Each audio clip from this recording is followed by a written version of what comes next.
Hello there, guys.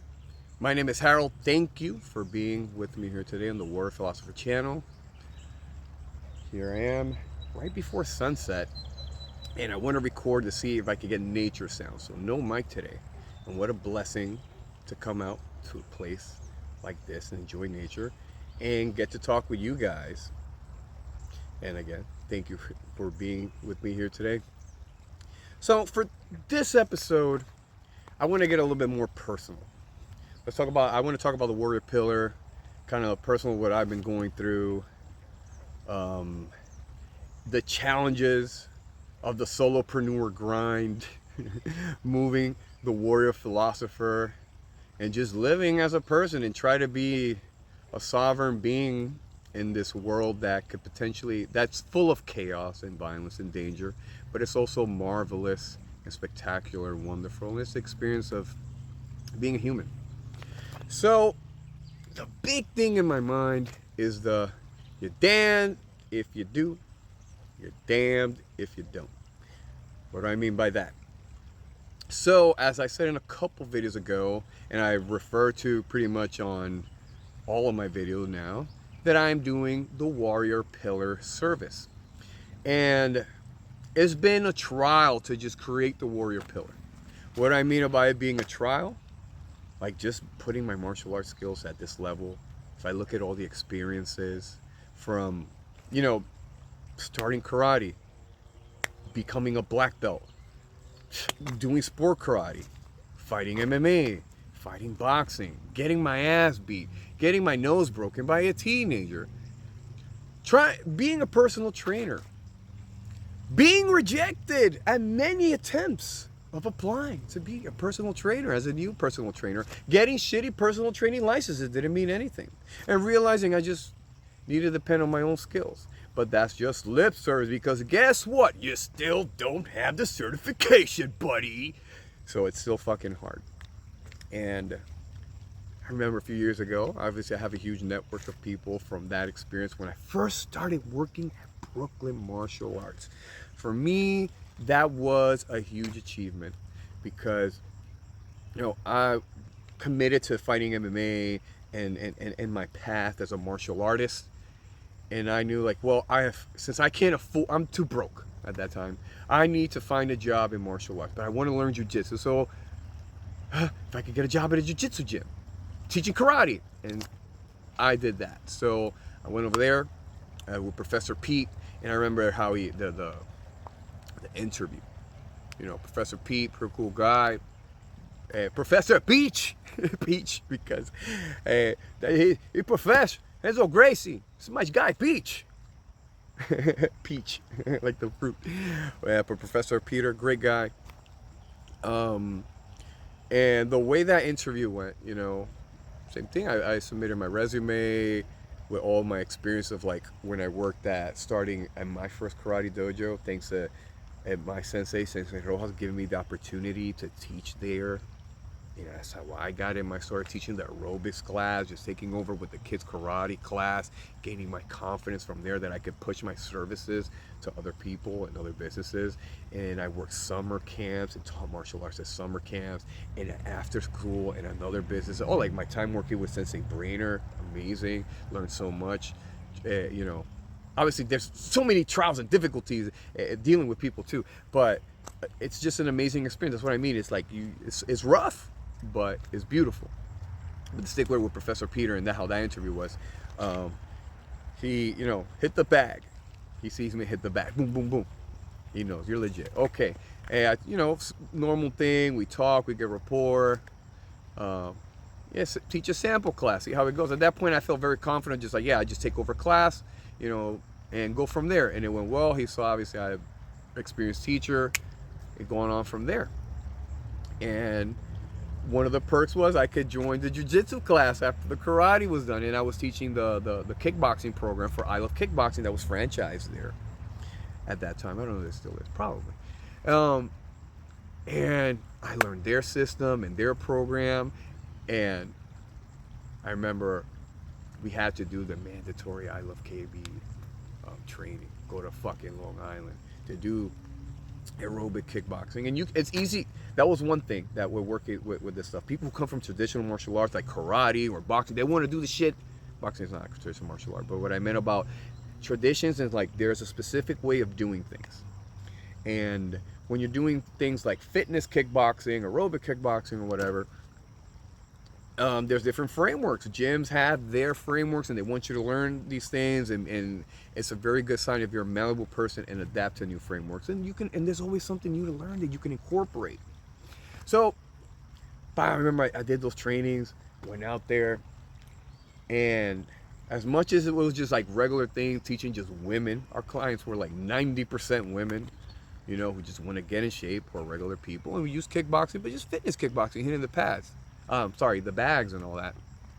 And, you know, during my time there, all that experience, I guess I just brought it up because it was like the trial to get there.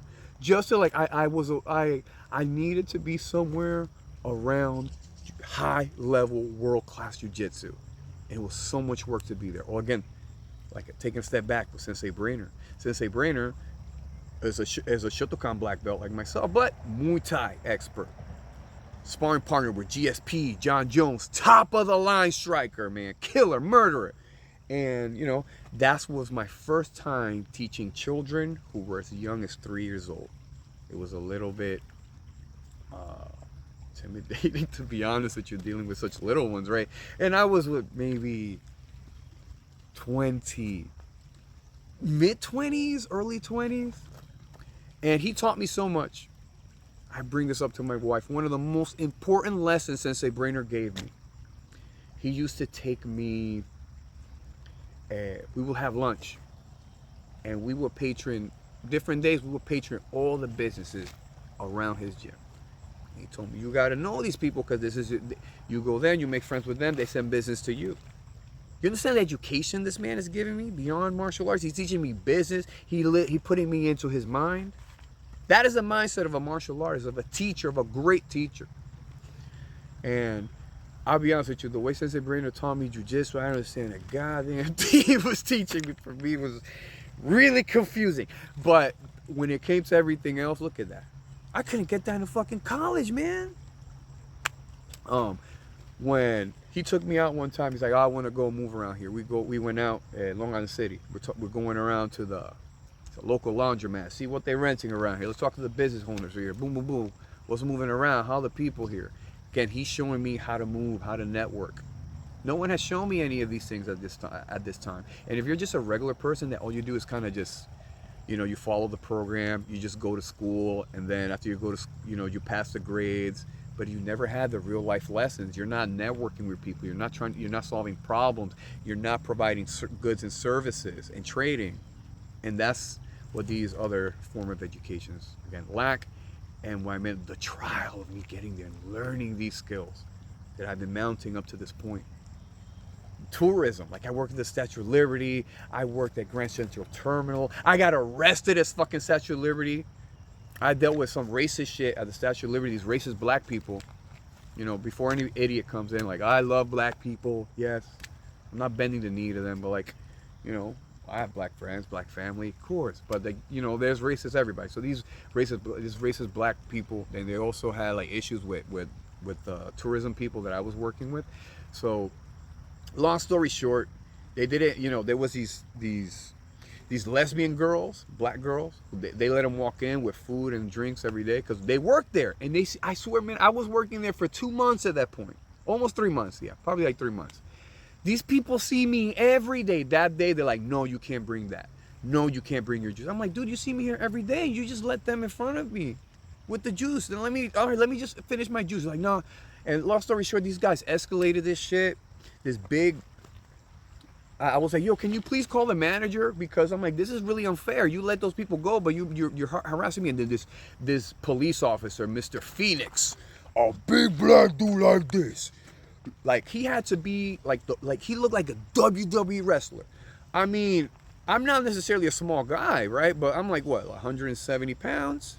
Maybe I probably look, you know, like 180-ish. This guy had to be 220 at least, like a muscular, solid guy who looks like he, you know, he puts the stick in. And he grabs me, man. And I was so surprised because this guy felt so weak. And he was trying to struggle to take me down. And I'm just swimming, and I'm like, dude, relax. Like, what are you doing? And then they're like, get out. And then there's another cop again, tase him. He's trying to tase me. I'm like, dude. Oh, right. So when the guy came to try to tase me, they were trying to surround me. So that the guy who grabbed me, I kind of switched them, and I kind of always kept them in front of me. And then I would underhook and put my hands under. I'm like, dude, all right, I give up. But controlling the guy, I'm like, I'm not going to let you throw me and slam me on my head. So then they're like, I'm going to tase you. I'm like, all right, I'll sit down. So I sit down. I'm like, I'm not going to let you throw me. I'll sit. So I sit down, and my leg gets stuck like on that little strap that's like on the airport. And he's like, turn around. I'm like, yo, my leg is stuck. I can't turn around. It's crazy. These humongous black dudes get me. I was like 145 pounds, super thin at that time. They couldn't. And then when, I turned around voluntarily. The guy jumped on my back. With his knee, he injured my back. I should have sued them. I would have probably been rich, but I was very libertarian. I was like, fuck that job, I'm out. And the people I work with were very concerned, but I was like, I don't want to fuck with you guys. Bye. I don't fuck this job. That's a statue of tyranny, painted red. I'm never coming back. But that's where my libertarianism fucked me up. I should have sued them. I should have. I could have won. Because then I got a ticket, went to court, they dropped the case because they injured me. I couldn't walk for I couldn't remember. It was probably like a month. I had a really bad back injury. Anyhow, again, trials. It's getting dark, so I gotta speed it up. So, going to the DR again, like fighting MMA, that I'm trying to get to the warrior pillar. So where I'm at with the warrior pillar, building it. I know that what I have been doing with the warrior philosopher, with my channel, with the effort that I'm putting forward, I'm seeing the results, but I'm facing the heat.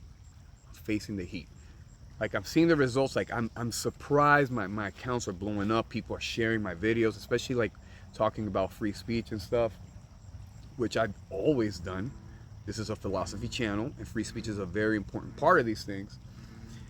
But recently talking about the Dominican issues and what happened with my friend and all that, it's caused a little friction between like me and my wife, that she like, oh, you're gonna get infamous for talking shit and being loud, and because the whole thing is I'm unemployed right now. I've been searching for work. That's what I wanted to say, right? So this is the damned if you do, damned if you don't. So before I came here, I was like, all right, I'm launching the warrior pillar. I have no money. I mean, it's not like I don't have resources, right? I have my farm, I have land, I have family. I get it. I have to think about wealth and resources in a different way. Cool. But when it comes to fiat liquid money, oh man, it's tough right now. It's a little dry. The river's wet, I'm dry. So, I said I'm looking for 5 people to work with, because I know with 5 people, I can work with them, deliver, they're gonna feel great. I make my money, they get what they pay for, and the flywheel begins to mount itself.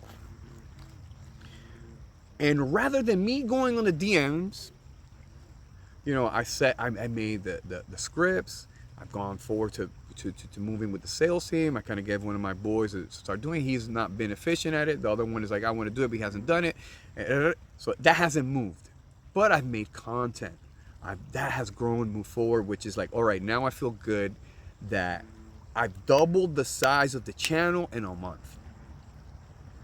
That means I have enough leads that I have to get at least, again, in a 5%, I can make this. At 5% of my leads, yeah, they're there. And as I started going with it, I've been networking with really interesting people and stuff, but again, damned if you do, damned if you don't. What have I been doing my other time? I've been applying for jobs, nonstop. All sorts of jobs that pay well, personal training jobs, as a content specialist, social media specialist, or social media manager, better said, sales. I've applied to work at a school as a teacher. I've applied to work multiple jobs at Walmart. I've applied to work at Dollar General. I've applied to work at Wawa's. I haven't done any food. what other lower end stuff that I've applied to. I've applied to a couple minimum wage jobs too, and I get a lot. So then my woman comes and complains at me, you don't have a job because you're social media, because and she's wrong, because people who are applying for jobs that are should be worried about what they got on social media got like racks, they're posting and smoking drugs and real crazy shit, you know. But that's for like office cucks that they're checking you out on your LinkedIn. But really nobody gives a fuck about your social media unless, like, let's say you become like police. All right, you're not supposed to be saying you're associated with police or with whatever company. Keep your life and whatever. You're not their spokesperson, right? Or they don't want to know that you're doing crimes. But my channel is not something that I should be ashamed of myself. And it's just freaking argument. This like, oh, I'm just so controversial. Or again, I become this infamous person who's just loud and obnoxious and looks like a crazy person. And it's not true. And I reject that. I have to calmly reject it. But it's the struggle that I'm dealing with. And to not let it affect me. And I'm like, okay, so I'm going both ways. I'm going to hit harder with the DMs. I'm still applying for work. Like today, I even went personal with people. Hey, I went to a smoke shop.